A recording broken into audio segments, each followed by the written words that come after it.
Shri Kanakamedala Ravindra Kumar.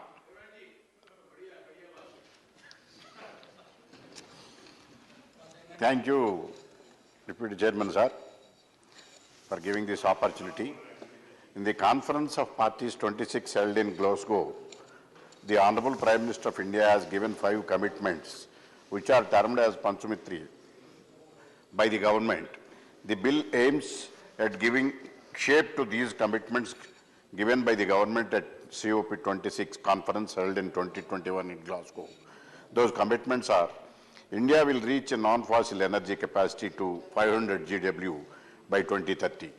India will meet 50% of its energy requirements, renewable energy, by 2030. India will reduce the total projected carbon emission by 1 billion tons from now onwards till 2030. By 2030, India will reduce the carbon intensity of its economy by less than 45%, and by the year 2070, India will achieve the target of net zero. The government claims that the which will be an unprecedented contribution of Indian climate action. But climatic change deals under with environmental laws, which can be formed under entries 97 list, entries 97 and list 1, but not under entry 38 and class 3. But the Ministry of Environmental and Forestry is the proper body, to moderate it and to organize it. This bill seeks to mandate the use of non-fossil sources, including biomass and ethanol for energy, and feedstock, along with the use of green hydrogen and green ammonia. It also proposes to enhance the scope of Energy Conservation Building Code and bring large residential buildings within the ambit of Energy Conservation Regime. This bill brings clarity regarding the building where the Energy Building Conservation Code is applicable. If the government include the definition of building in terms of extent the area of the building, it would have brought much clarity. It requires more clarification has to be given in the enactment. This bill brings two new concepts to the Principal Act, which was enacted in the year 2001: Carbon Credit Certificate and Carbon Credit Rating Scheme. Sir, there is new concept of carbon market. I have a very serious apprehension for which I am seeking a detailed clarification from the Honourable Energy Minister. This is a new concept incorporated in this bill. I reasonably apprehend that this amendment bill is designed with the sole objective to facilitate the carbon trading. I draw your attention to one thing. It is very interesting to note the meaning of carbon trading or carbon market. It is not defined in the bill. This may strong objection. I could understand what is the carbon trading.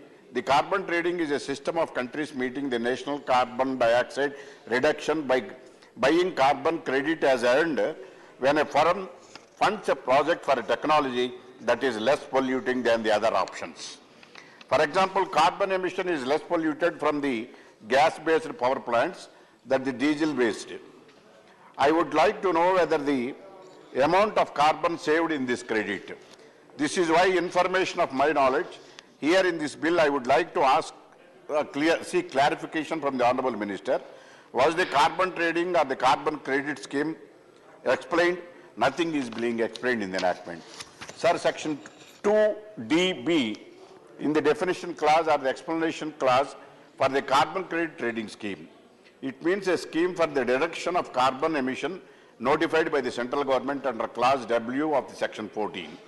In a section 2DB, it is stated it will be specified clause W of section 14.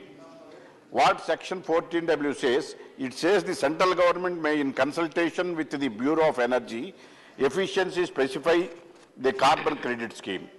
In the section 13, it is also explained in section 13 subclause TE, the Bureau of Energy Efficiency has the power to recommend to the central government and the requirements to be specified in the carbon credit scheme.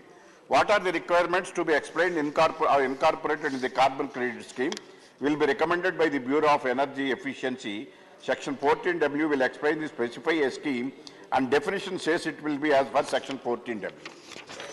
Though the government has fixed a target to reach non-fossil energy capacity to 500 GW by 2030, whether it is achievable or not, it remains to be seen in the coming days. In a reply to a parliamentary question number 1085, the Honourable Minister has stated that as on 30/6/2022, it has installed capacity of 160.92 gigawatts of renewable energy.